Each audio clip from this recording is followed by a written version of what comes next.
Bom dia a todos, a paz do Senhor, tudo bem? Estamos iniciando mais uma live da gente, mais um devocional. Hoje nós vamos meditar na parábola da figueira estéril, que está em Lucas capítulo 13. Eu quero dar um forte abraço a cada um de vocês. Sejam bem-vindos, um bom dia e a paz do Senhor a todos.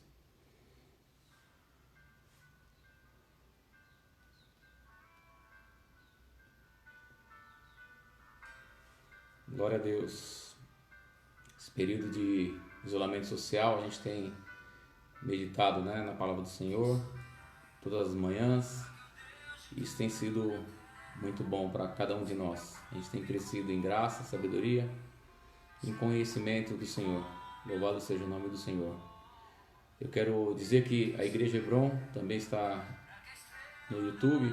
Se você que é da nossa Igreja Hebron está assistindo a partir de agora, não ao vivo, não ao vivo, mas a partir de agora no Facebook, seria interessante que você acessasse o YouTube e assistisse pelo YouTube. Por quê? Porque você vai ajudar a dar mais visibilidade às pregações, aos nossos estudos, e também que essa palavra possa chegar ao maior número de pessoas.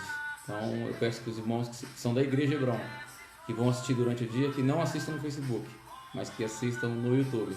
Que Deus abençoe você. E se você está me assistindo pelo YouTube, se você gostar desse estudo, se você gostar dessa palavra, eu peço que você curta, que você faça seus comentários e que você também faça sua inscrição no nosso canal, que assim você vai receber novas notificações à medida que nós formos colocando novas pregações, novos ensinos, novas meditações no nosso canal.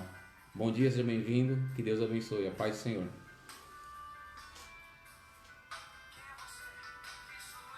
Estamos ouvindo o PG, Quem Sou Eu?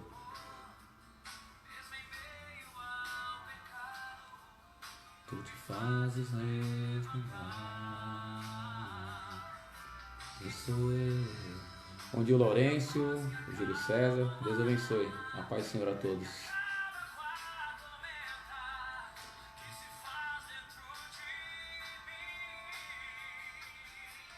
Não apenas por quem sou, mas também por quem se é.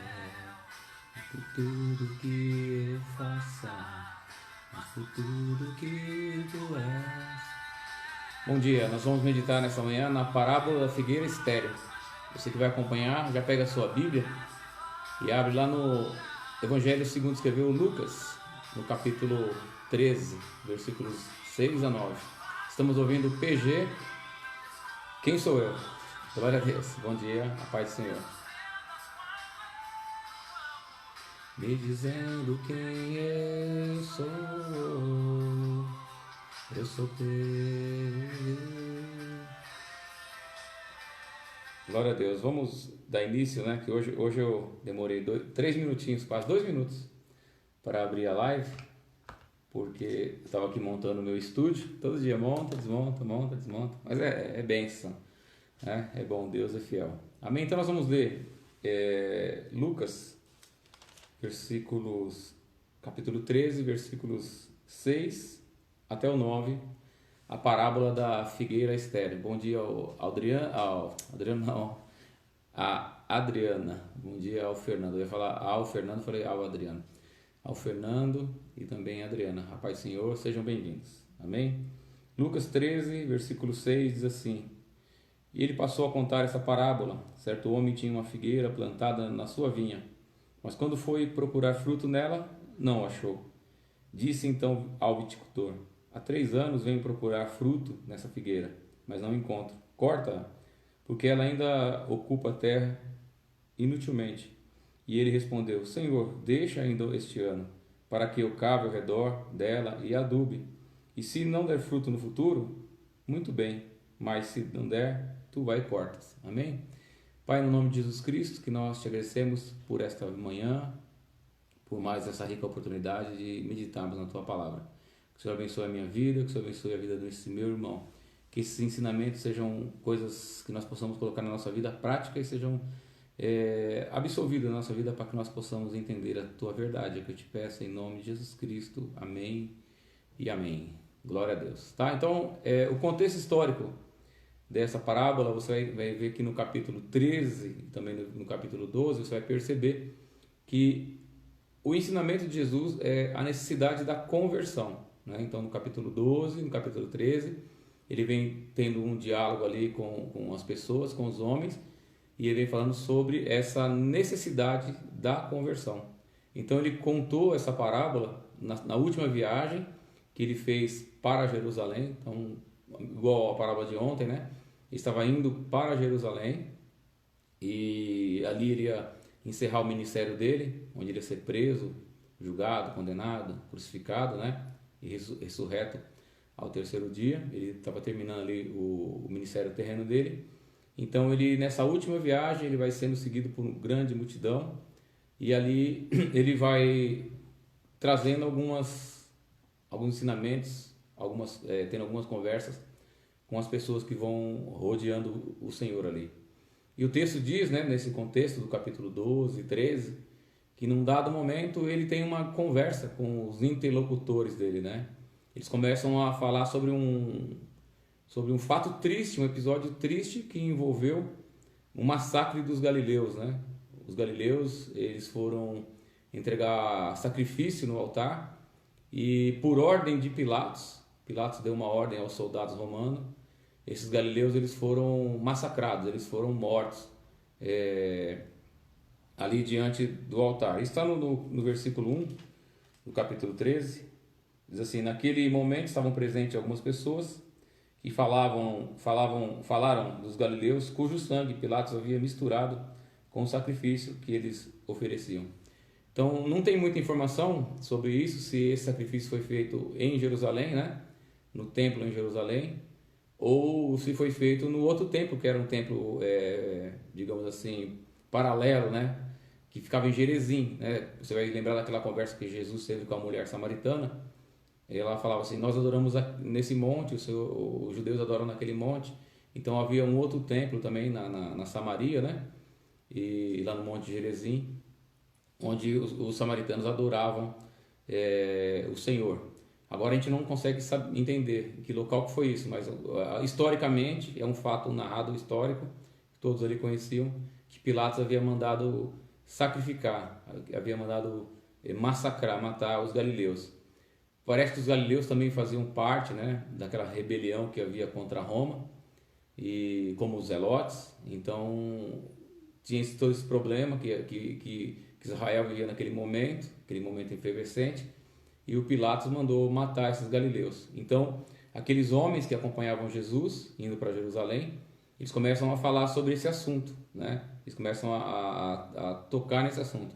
E pelo que a gente percebe, eles tinham uma percepção teológica do seguinte: eles interpretavam naquele evento, aquele massacre que Pilatos tinha determinado contra os galileus, fosse um castigo divino contra os pecados daqueles homens, daqueles galileus. Então a gente vai ler isso aí no versículo 2 e 3.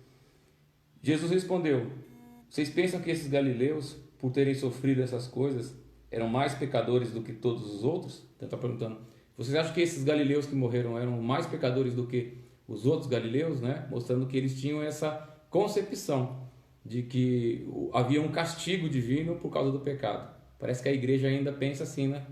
Tem muitas pessoas ainda pensando assim, né? Que Deus fica castigando os malvados e abençoando os bonzinhos. Mas na vida prática a gente não observa muito isso daí não, né? Eu vos digo que não. Jesus está quebrando essa teologia, né? Essa doutrina de que as pessoas são castigadas por causa dos seus pecados. Ou seja, capota o carro, morre, tá vendo? Pecador, né? Foi baleado no assalto, é pecador. A casa pegou fogo, é pecador. A gente tem muito desse pensamento aqui. Jesus está falando assim: eu vos digo que não. Antes, se vocês não se arrependerem, todos vocês também vão perecer. Então ele está falando assim que aqueles galileus não tinham mais pecados do que os outros galileus, e também aqueles interlocutores, aqueles que estavam ali. Se eles não se arrependessem, né? Então ele está falando de arrependimento, lembra que eu falei para vocês? A necessidade da conversão. Vocês se arrependam, porque senão vai acontecer coisa pior com vocês. Então, dentro desse contexto. Então a gente vai observar que havia uma doutrina, uma cultura teológica no meio dos judeus, de que o sofrimento estava ligado diretamente ao pecado, né? Então, era comum eles pensarem isso. A pessoa está sofrendo é porque a pessoa está em pecado. Vamos ler lá no livro de Jó. Livro de Jó, capítulo 22. Vamos ler do versículo 5 ao 11. Um dos amigos de Jó, né? Falando que Jó estava sofrendo, provavelmente por causa do pecado que ele havia cometido. Versículo 5. Por acaso a tua maldade não é grande e as tuas transgressões sem limites? Pois sem motivo você exigiu o penhor do teu irmão e despojou a roupa daqueles que não tinham quase nada. Não deu água ao cansado e não deu pão ao faminto. Ao poderoso pertencia a terra e o homem privilegiado nela. Você despediu as viúvas sem nada e os órfãos quebrados. Por isso é que está cercado de armadilhas e um pavor repentino te perturba, ou de trevas de modo que nada pode ver, e a inundação das águas te cobre. Então, um dos amigos, né, ele está falando aqui para Jó que o que ele estava sofrendo era em decorrência dos pecados dele. Então, era uma doutrina, era um pensamento comum daquela época, né? Aliás, né, isso era muito comum no mundo antigo, né? Se as pessoas recebessem coisas boas, é porque elas estavam bem, elas eram de Deus. Se as pessoas recebessem coisas más, era porque elas eram ruins e Deus não estava com elas. A gente ainda pensa um pouco nisso, né? Eu quero falar para vocês, se você pensa assim, você está pensando como um pagão, tá? Jesus falou em Mateus 5 que Deus manda a chuva e a bênção sobre o ímpio e sobre o justo. Deus, ele não faz acepção de pessoa, né? Então a gente tem que mudar um pouco os nossos pensamentos teológicos, um pouco o nosso pensamento de Deus, porque o Elifaz, ele foi repreendido por Deus no final, né? Porque Deus fala, eles falaram coisas que não sabiam a meu respeito, e ainda pede para Jó orar por eles para que eles fossem perdoados do que eles estavam falando a respeito de Deus. Então Jesus, ele vai e reprova completamente esse conceito. Ele afirma que os galileus que estavam ali, eles não eram mais pecadores do que os outros galileus e nem mais pecadores do que os outros judeus, porque ele faz essa advertência: se vocês não se converterem, se vocês não se arrependerem, vai acontecer coisa pior para vocês também. Aí Jesus também, ele vai pegar um fato histórico que aconteceu ali para mostrar que acidentes, que o acaso, ele acontece na vida de qualquer um, né? Eu estava vendo esses dias um pastor adventista falando de uma van de jovens que voltava de um evento, em um acidente na estrada, 17 jovens morreram. Eles eram da igreja, eles eram de Deus. Então a gente não pode associar isso ao pecado. Então a gente vê quando alguém sofre alguma coisa, a gente quer associar ao pecado, ao desfavorecimento de Deus. Mas o acaso, o acidente acontece com qualquer um, com todas as pessoas. Mandar um abração para a Selma, que eu vi entrando ali, um abração para o Neto e para o Alisson também, que Deus abençoe vocês, tá? Então ele fez essa advertência, e aí ele vai lembrar, né, que poderia também acontecer com os judeus. Ele vai contar um fato que aconteceu lá em Siloé, na torre de Siloé, que ficava perto do tanque de Siloé, em Jerusalém, tá? Ou pensais que aqueles 18 sobre os quais a torre de Siloé caiu e os matou eram mais culpados do que todos os outros habitantes de Jerusalém? Eu vos digo que não. Antes, se vocês não se arrependerem, todos vós também perecereis. Então ele vai mostrar, ele vai continuar com o discurso dele, refutando claramente essa ideia dessas pessoas, de que quem sofre é porque está pecando. Jesus está falando várias vezes: não tem nada a ver, não é por aí não é desse jeito não é desse jeito que vocês estão falando. Então aqui no versículo 4 ele vai falar isso, e vai enfatizar novamente a sentença. A questão é o seguinte: é arrependimento. Se vocês não se converterem, se vocês não se arrependerem, acontecerá um fato pior do que vocês. Então a torre de Siloé, ela desabou, né? Ela desabou e ela matou 18 pessoas. Provavelmente, por ser em Jerusalém, aquelas pessoas, eles eram judeus, né? Então a torre matou. Um acidente. Acidentes acontecem. Acaso acontece. E isso não está associado a um castigo de Deus. É isso que Jesus está falando. Então a gente tem que quebrar essa ideia do nosso coração. Então o resumo da parábola fala que esse homem, ele tinha um campo e nesse campo tinha uma vinha, e nessa vinha ele plantou uma figueira. Aí ele foi, num certo dia, pegar fruto, não encontrou o fruto, chamou o trabalhador, o viticultor, né? E mandou cortar aquela figueira, porque ela não tinha fruto. E aí o viticultor, ele intercede pela figueira, fala: não, senhor, não faz isso não, deixa eu tratar dela, deixa eu cavar em volta, deixa eu colocar adubo. Se o ano que vem ela não der fruto, aí o senhor vem e corta, né? Então, esse é o contexto. Então, para os judeus, era muito comum eles plantarem a figueira junto às vinhas, né? Era muito comum, eles entendiam muito bem o que Jesus estava falando. E quando uma figueira era colocada junto à vinha, mostrava que ela tinha um tratamento especial, porque a vinha, a vinha, a parreira, né, o parreiral, e precisa de muita água, precisa de muito cuidado, né? A gente observa que aqui no sul do país, agora no Nordeste, né, tem algumas plantações de uva, né, de alguns parreirais, e fica o tempo todo ali o gotejamento, né, requer de muita água. Então a figueira, que é plantada junto à vinha, ela recebe um cuidado todo especial do agricultor, né, do viticultor, recebe todo esse cuidado. Então Jesus está pegando um exemplo prático que eles conheciam bem e trazendo para o ensinamento deles. Então Jesus estava informando, né, que aquele homem ele foi lá. Ele fala que aquele homem foi lá durante tem 3 anos, né? Ele fala assim: eu já vim aqui tem 3 anos procurar fruto. Disse ao viticultor: há 3 anos eu venho procurar fruto na figueira e não encontro. Então ele tinha ido 3 anos consecutivos buscar fruto naquela figueira e não encontrava. Agora é um dado interessante que eu vou trazer para vocês. Isso está em Levítico. A gente não vai ler, senão vai ficar muito grande essas coisas, tá?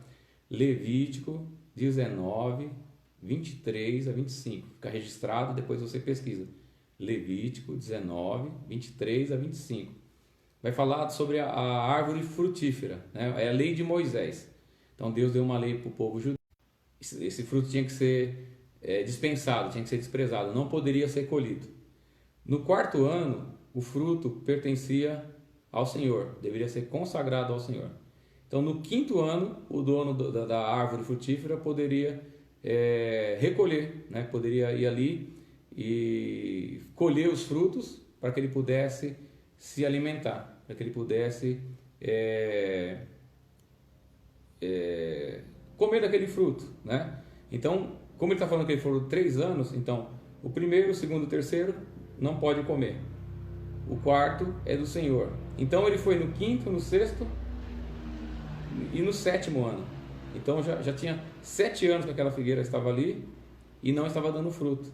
E ainda o viticultor pede para deixar o 8º ano. Então são 8 anos que uma árvore frutífera não está dando fruto, né? Então diante disso ele fala assim, ó: pega essa árvore e corta ela, né? No versículo 7, corta essa árvore, porque eu não estou encontrando fruto nela. E ele ainda reforça ainda mais alguma coisa, assim, porque ela está ocupando a terra inutilmente. Então, além daquela árvore, além daquela figueira não dar fruto, ainda ela estava ocupando o solo inutilmente. Naquele lugar poderia ter outras plantas, outras árvores frutíferas que dariam frutos, né? Que poderiam servir para a alimentação da casa e também para negociação, para venda, né?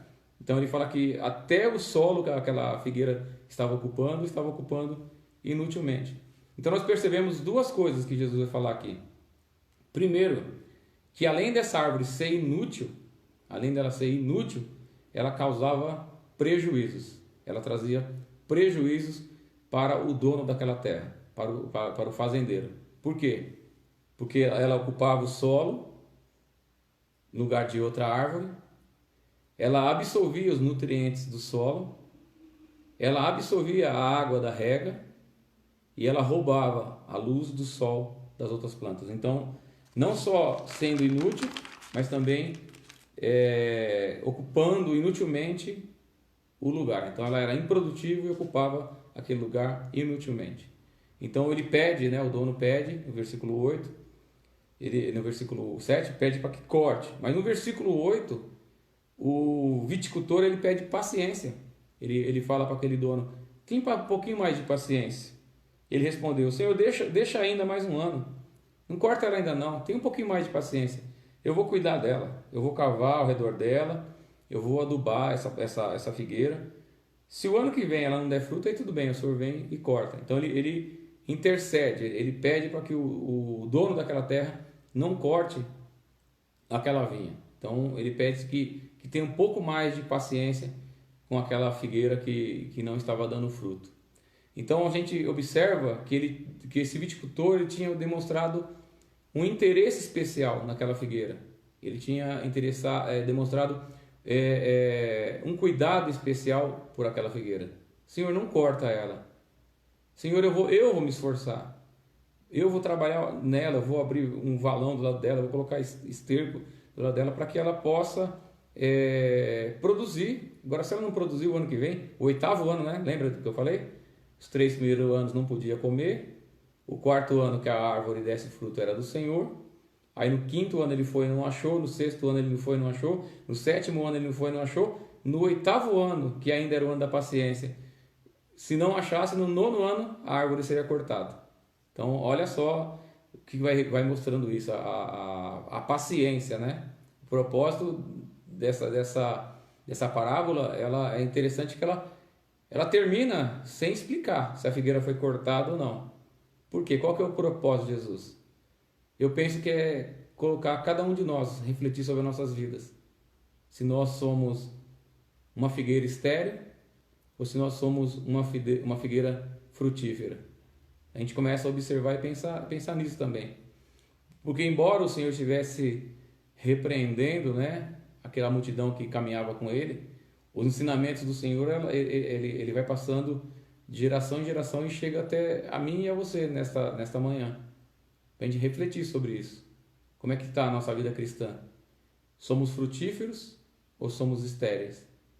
Estamos dando fruto ou não estamos dando fruto? Então o significado dessa parábola ele é muito interessante, porque a figueira ela tinha um papel muito importante na vida de Israel. Mostrava a prosperidade ou a reprovação de Israel.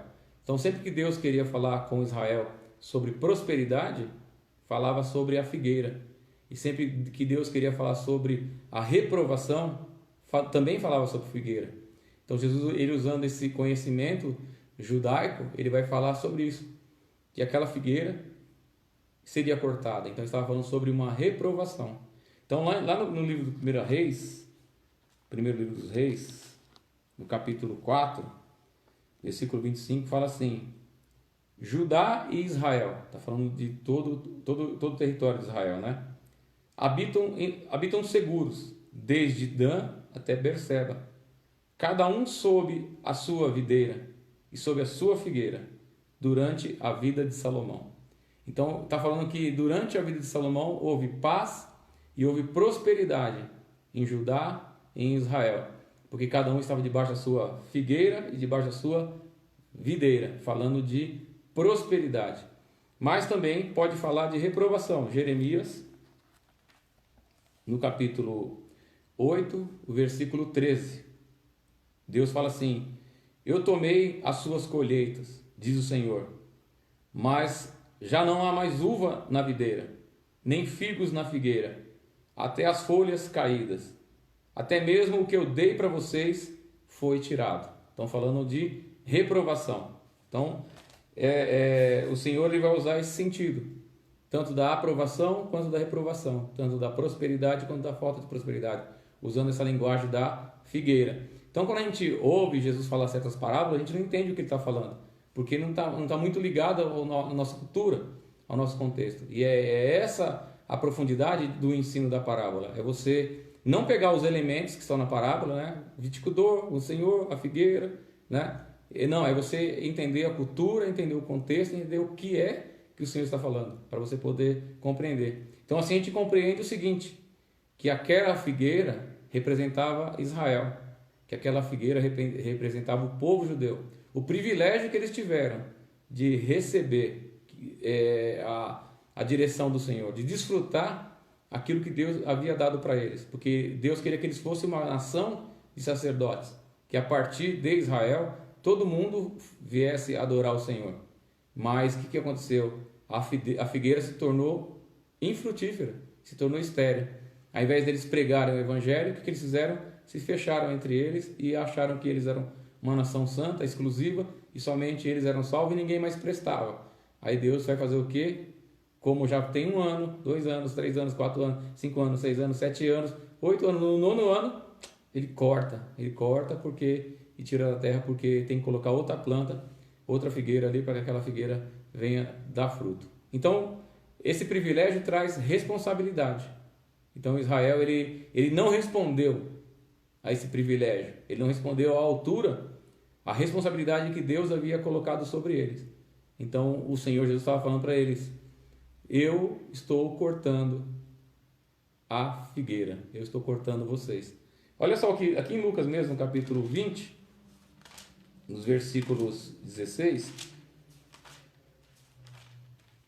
capítulo 20, versículo 16, fala assim: e virá e destruirá estes agricultores e dará a vinha a outros. Então, ele virá, destruirá esses agricultores e dará a vinha a outros. Ouvindo isso, eles disseram: que isso não nos aconteça. Então, eles não queriam que acontecesse isso, que a vinha fosse dada a outro. Mas a paciência do Senhor havia terminado com eles. E a vinha foi dada a outra. A vinha foi dada a Israel. A igreja. Foi tirada de Israel e foi dada à igreja. E agora esse privilégio é nosso. Mas Paulo vai falar: cuidado, hein? Cuidado que as coisas que nós ouvimos, que foram escritas a respeito dos nossos pais, servem de lição para a gente. Então cuidado para que nós também não sejamos cortados. Cuidado também para que o Senhor não venha até as nossas vidas e não encontre fruto na gente. E não encontrando fruto, que nós sejamos cortados. Ainda no capítulo 21, também do versículo 20 ao versículo 24. Quando virdes Jerusalém cercada de exército, sabei então que chegou a hora da desolação. A figueira vai ser cortada. Então, os que estiverem na Judéia, fujam para os montes. E os que estiverem dentro da cidade, saiam. E os que estiverem no campo, não entrem nela. Porque esse dia será um dia de vingança, para que se cumpra tudo aquilo que estava escrito. Ai das que estiverem grávidas, ai das que amamentam naquele dia, pois haverá grande angústia sobre a terra, e ira contra este povo. Eles cairão ao fio da espada, e serão levados cativos a todas as nações. Jerusalém será pisada pelos gentios, até o tempo que se completem o tempo dos gentios. Então, o Senhor Jesus estava profetizando sobre o corte, né, dessa figueira. A figueira estava sendo cortada. E isso aconteceu no ano 70, né? A gente sabe que o general Tito, né, Tito Vespasiano, ele marcha contra Israel e Jerusalém, né, e destrói Jerusalém e mata o povo, e dispersa o povo. Então, por quê? Porque a figueira infrutífera estava sendo cortada. Quero mandar a paz para a irmã Ana, para a Sirlene, para a irmã Kellen, para a Ana Paula, né, para a Adriana. Algumas pessoas foram aparecendo aí, eu acabei, estou mais centrado aqui, acabei perdendo aí. Mas um abração, um beijo para vocês. 32 minutos, vamos correr, senão a gente não termina, né? Então, a falta de frutos, né, na figueira demonstra a reprovação que Deus estava trazendo sobre Israel e o juízo iminente que viria sobre Israel. E é por isso que o viticultor fala para o dono da terra: se ela não produzir fruto no próximo ano, aí o Senhor vem e corta. Então, nós temos que entender que precisamos produzir fruto, porque o ensinamento central dessa parábola não é somente para Israel, mas para todos aqueles que ouvem e leem essas palavras de Jesus. Eu e você estamos lendo nessa manhã, né? E estamos ouvindo. Então, é para mim e para você. Então, quando o viticultor pede mais um ano, pede mais um prazo para esse senhor, para que não corte ainda a figueira estéril, está demonstrando a bondade de Deus, a graça de Deus, a misericórdia de Deus, a longanimidade de Deus, né? A paciência de Deus que Ele tem com cada um de nós. Tem várias passagens que falam sobre isso, mas eu peguei uma só para a gente ler. É o Salmo 86, 2 versículos. Diz assim, Salmo 86, versículo 5. Porque tu, Senhor, és bom, pronto a perdoar, cheio de amor para todos que te invocam. E no versículo 15 diz assim, mas tu, Senhor, és Deus compassivo, benigno, paciente, grande em misericórdia e em verdade. Então, Deus é bondoso, Deus é benigno, Deus é paciente, Deus é misericordioso. Mas chegará um tempo que a oportunidade da salvação é cortada, é tirada. E nesse momento a figueira é arrancada fora, é cortada. Acaba, perde a paciência. Então Deus, ele é bondoso, mas chega um tempo que a paciência dele acaba. Aí vem o juízo. E nós temos que entender isso também. Um dia Deus ele perde a paciência com a gente. Se a gente continuar não dando fruto, se a gente continuar vivendo uma vida superficial, se a gente continuar vivendo uma vida de um pé aqui e outro ali, um dia a paciência de Deus acaba com a gente. Então o principal ensino dessa parábola é justamente isso, que depois de toda essa paciência que Deus tem com a figueira, né, vem um julgamento, vem um corte. Então depois de toda a paciência que Deus tem contra o pecador impenitente, vem um tempo de juízo, vem um tempo de repreensão, vem um tempo de justiça. Lá na epístola de Judas tem um capítulo só, né? Então, dos versículos 5 ao versículo 7, olha só o que Judas está escrevendo. Esse Judas aqui, ele é irmão de Jesus, tá? Não é o Iscariotes, nem é o Tadeu. É o irmão de Jesus. Para quem não sabe, Jesus tinha pelo menos 4 irmãos homens, que a Bíblia fala o nome deles, e também tinha mais irmãs mulheres, né? Isso frustra um pouco os católicos, né? Porque nessa ideia a Maria deixa de ser virgem, né? Porque ela teria outros filhos. Mas isso aí é um outro assunto, a gente pode até estudar sobre isso, tá bom? Mas Maria teve outro que você já sabe. Deu uma quedinha no sinal, vamos ler de novo, né? Então Judas fala assim: mesmo que vocês já sabem de tudo isso, quero lembrar que depois de libertar o povo que estava no Egito, o Senhor destruiu os que não creram, né? Então está falando de juízo. Deus tirou o povo, mas eles não creram nele, ele acabou destruindo esse povo. E os anjos que não mantiveram os seus domínios, mas deixaram a sua própria habitação. Eles têm confinados nas trevas em algemas eternas para o juízo do grande dia. Ou seja, Deus não poupou nem os anjos que pecaram. À semelhança desses anjos, Sodoma e Gomorra e as cidades circunvizinhas que praticavam a imoralidade e relações sexuais contra a natureza foram postas como exemplo, sofrendo a pena do fogo eterno. Então, a paciência de Deus, ela um dia termina. A paciência de Deus, um dia ela acaba. Ele vai deixando a figueira na terra.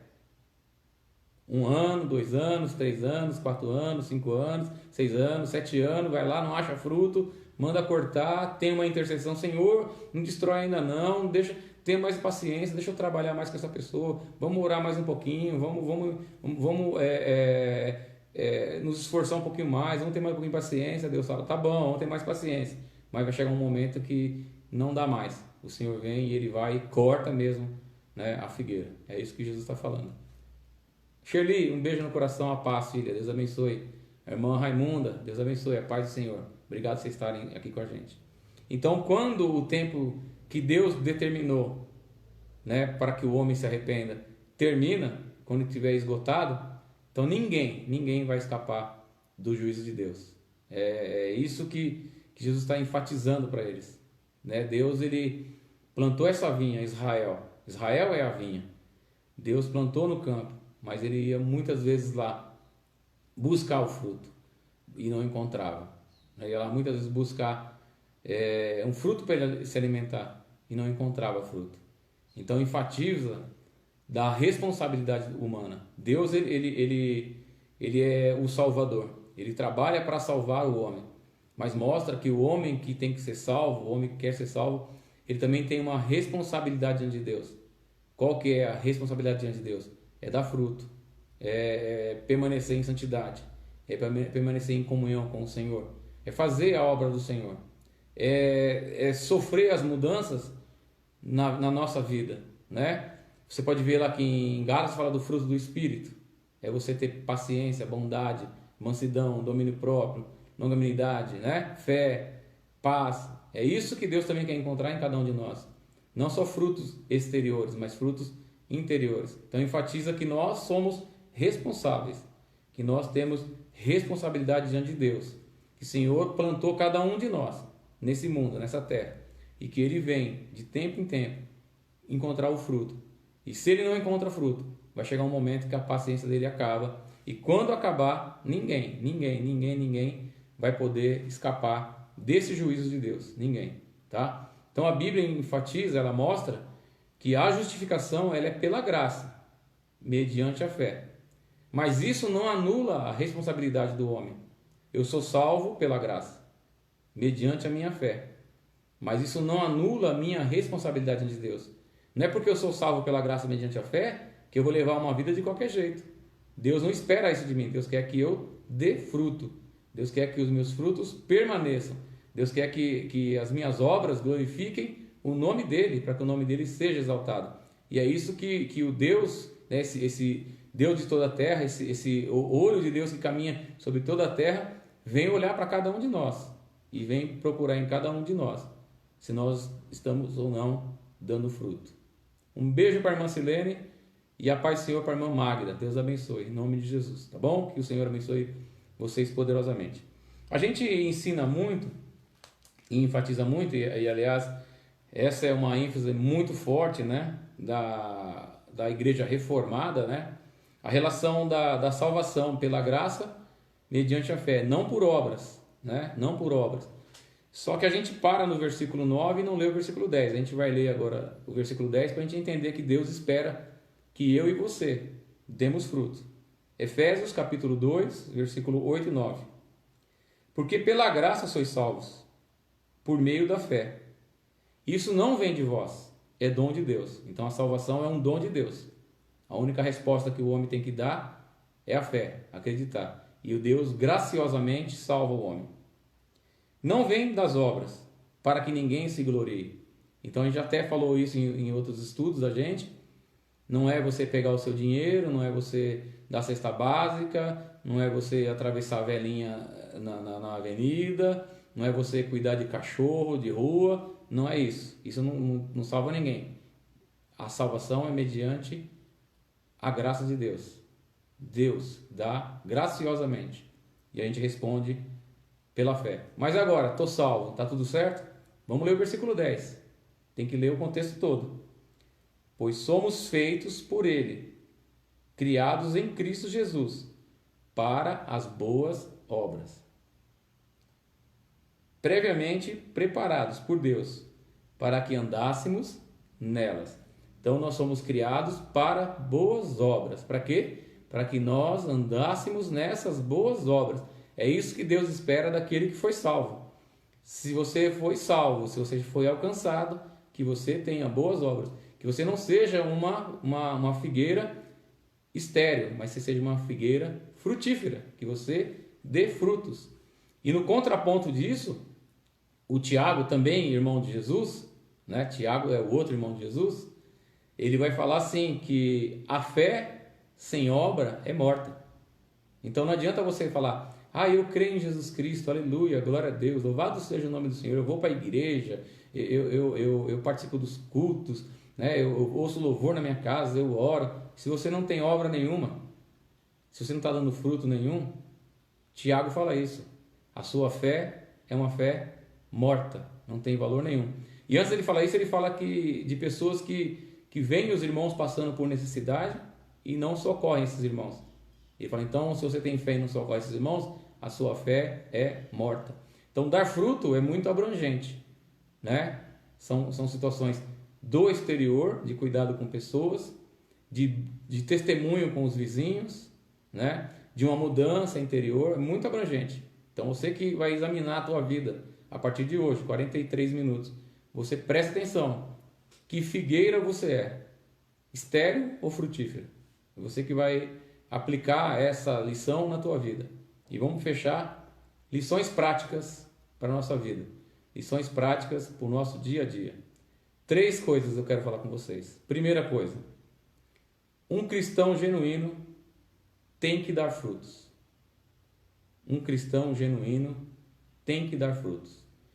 Se a tua vida não tem glorificado a Deus, se as coisas que você tem feito são apenas para você, para o teu egoísmo, são apenas para que você tenha paz, são apenas para que você seja abençoado, são apenas para que a tua família seja feliz, você não está dando fruto.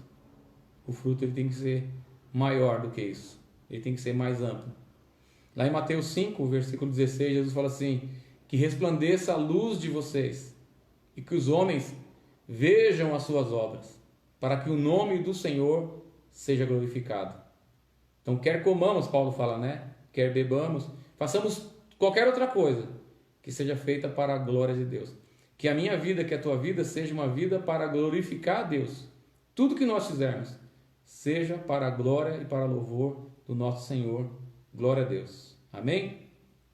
Segunda coisa, não podemos viver uma vida sem exercer o nosso chamado.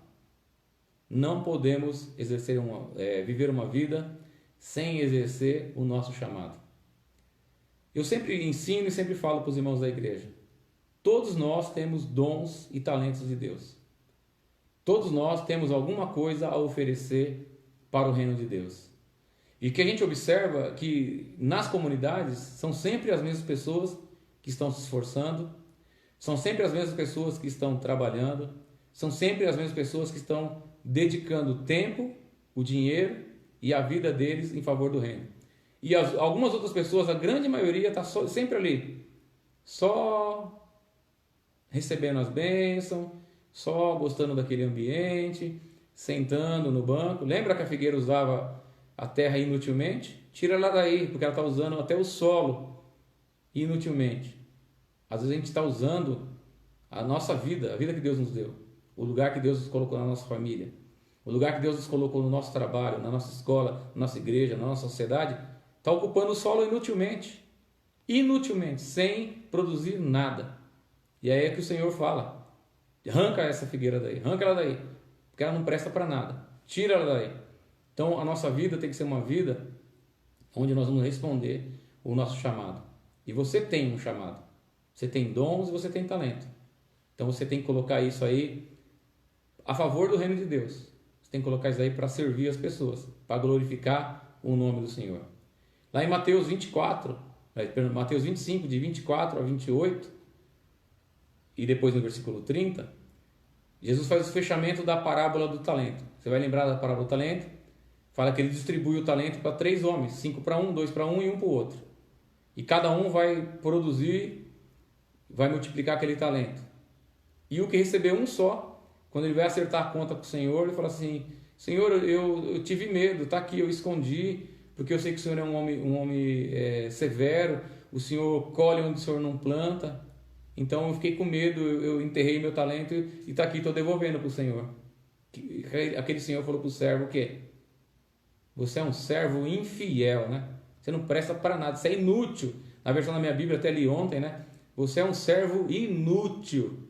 Você deveria ter pego o meu dinheiro, aquilo que eu te dei, e colocado no banco, porque ia render juros na poupança aqui no Brasil, 0,5% ao mês, né?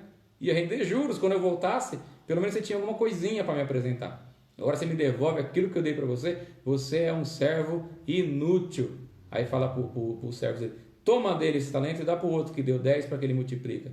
Aí vem a paulada, irmão. No versículo 30 ele fala assim, pega esse servo inútil e joga ele nas trevas exteriores, porque lá haverá pranto e ranger de dentes.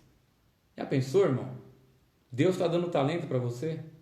Deus está dando dons para você e você não está usando? Vai vivendo de qualquer forma? Vai ocupando inutilmente a terra onde você está? Então Deus ele quer que nós demos frutos, sim. Deus quer que nós usemos os nossos dons, nossos talentos, para completar o chamado que Ele nos deu, para que nós possamos servir as pessoas. E a terceira e última coisa, 48 minutos. Terceira e última coisa. Deus não vai aceitar desculpa. Deus não vai aceitar desculpa.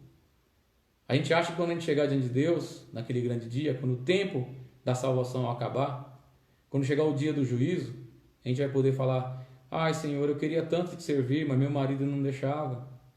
Ah, Senhor, eu queria tanto te servir, mas eu tive que estar dando atenção para o meu filho, para minha filha.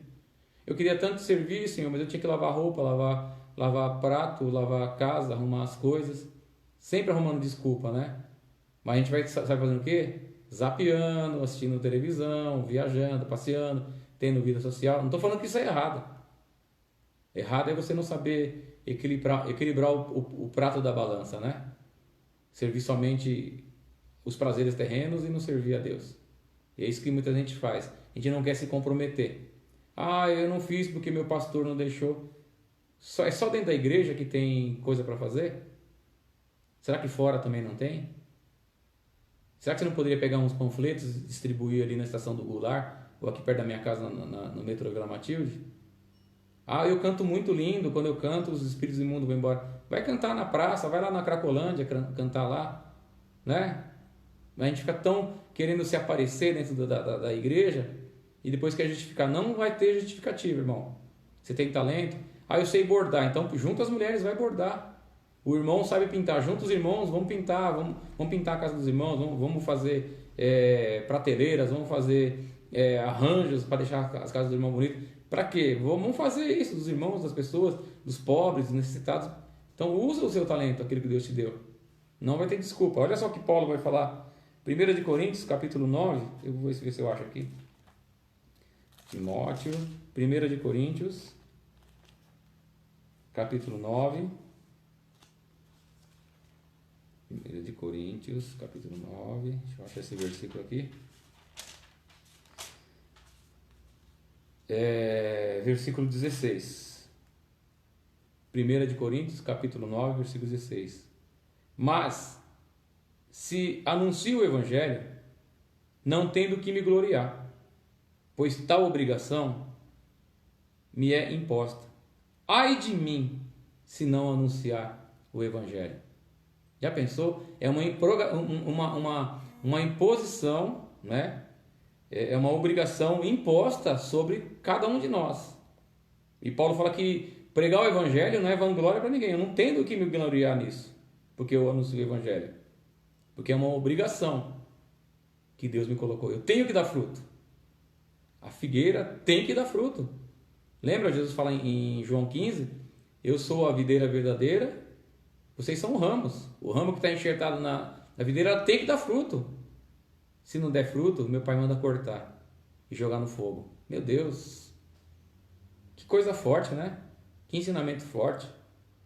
Então Paulo fala isso: ai de mim se não anunciar o Evangelho. Ai de mim se não anunciar o Evangelho. Ai de você se você não anunciar o Evangelho. Então a gente tem que entender essas coisas. E aqui a gente finaliza o ensino dessa parábola nessa manhã, de tão importância, com essas 3 reflexões. O cristão genuíno dá fruto. Eu não posso negligenciar o meu chamado. Não posso agir com negligência com o meu chamado. E Deus não vai aceitar desculpa. Por quê? Porque no dia do juízo, meu irmão, no dia que o Senhor chamar todos os homens, mulheres, para acertar a conta com Ele, ninguém vai poder reclamar da paciência e da misericórdia de Deus. E ninguém vai poder questionar a justiça de Deus. Ele já deu ordem para cortar essa figueira infrutífera. Ele já deu ordem para que essa figueira fosse arrancada da terra, porque não está dando mais fruto. Mas tem pessoas como o viticultor, o Espírito Santo e Jesus Cristo, que tem intercedido por mim e por você. Senhor, tenha paciência mais um ano. Deixa eu cuidar dele. Deixa eu cuidar dela. Se depois o Senhor vier daqui um ano não der fruto, aí o Senhor corta. Vamos interceder, irmãos, pelas nossas vidas, pelas nossas famílias, pelos nossos irmãos. que o Senhor seja paciente conosco, que o Senhor seja paciente com a humanidade, para que todos nós possamos encontrar graça e salvação no Senhor. Vamos orar um minutinho. Pai, no nome do Teu Filho Jesus Cristo, que eu quero Te bendizer, Te exaltar, glorificar o Teu nome, Senhor. Te agradecer pelo Teu grande amor, pelo chamado que o Senhor nos faz, porque o Senhor nos plantou nesta terra junto às correntes de água. E aquele que medita no Senhor é como árvores frutíferas plantadas junto à fonte da água, meu Deus, que dá fruto a cada tempo, Pai, e que as folhas não secam. Meu Deus, se eu e meu irmão não temos produzido fruto, Pai, se a minha vida e a vida desse meu irmão tem sido uma vida estéril, que o Senhor nos dê, meu Deus, mais um tempo, Pai. Que o Senhor, Pai, tenha misericórdia de nós e permita, Pai, que sejamos cavados em volta, para que seja colocado o adubo, para quem sabe nós possamos nesse próximo tempo, Pai, dar frutos, Pai.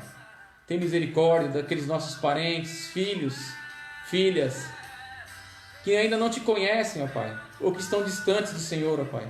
Não corta ainda a mão, Pai. Seja mais paciente, benigno com essas pessoas, Pai.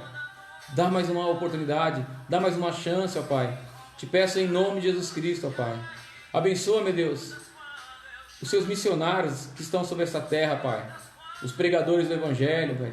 Que nós sejamos, Pai, Pai, pregadores do Evangelho não por vanglória, Pai, mas porque pesa sobre nós, Pai, essa responsabilidade, para que nós possamos, Pai, levar esse adubo, Pai, levar, meu Deus, essa vitamina para essa figueira que não está dando fruta, Pai, para que ela venha dar fruta, Pai, que a Tua salvação alcance milhares e milhares de pessoas sobre essa terra, Pai. Eu Te peço em nome de Jesus Cristo, Pai, que nós como igreja não negligenciemos, Pai, o nosso chamado, que nós como igreja, Pai, estejamos, Pai, respondendo, Pai, ao chamado que o Senhor tem feito em nossas vidas, Pai. Eu peço que o Senhor também visite a nossa filha Paloma, que nessa manhã, Pai, não participou da live, porque está com uma dor de cabeça terrível, Pai. E ainda assim estava preocupada com irmãs que não iam acompanhar, meu Deus, a live. Meu Deus, que o Senhor abençoe a vida dessa jovem, Pai. Que o Senhor venha ao encontro da vida dela, trazendo cura, trazendo, meu Deus, restauração. Assim como o Senhor curou a sogra do Teu servo Pedro, Pai. Que o Senhor venha curar, tirar toda a dor de cabeça, Pai. Toda a indisposição da vida da Tua filha. Eu Te peço no nome poderoso do Teu Filho Jesus Cristo, Pai.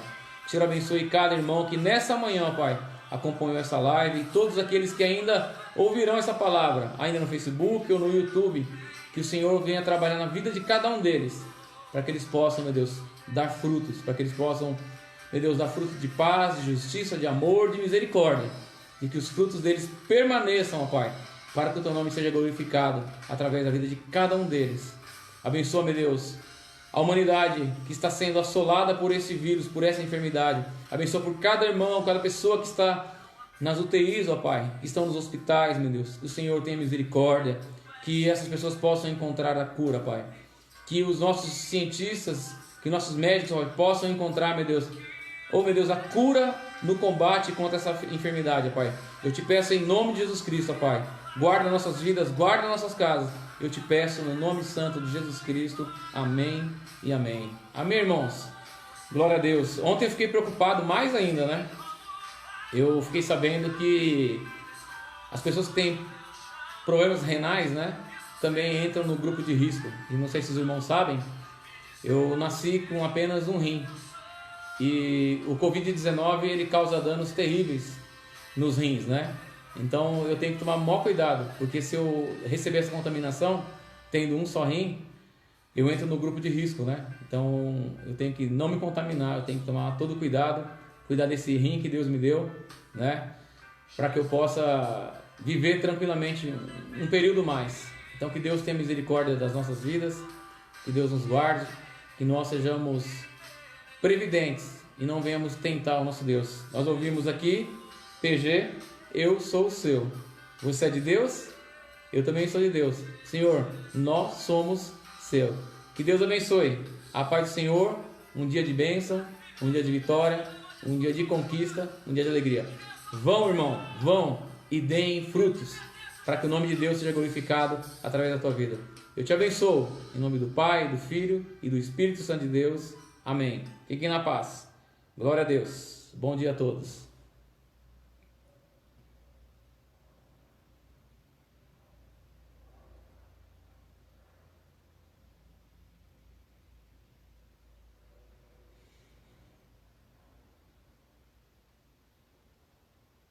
Obrigado, Dri.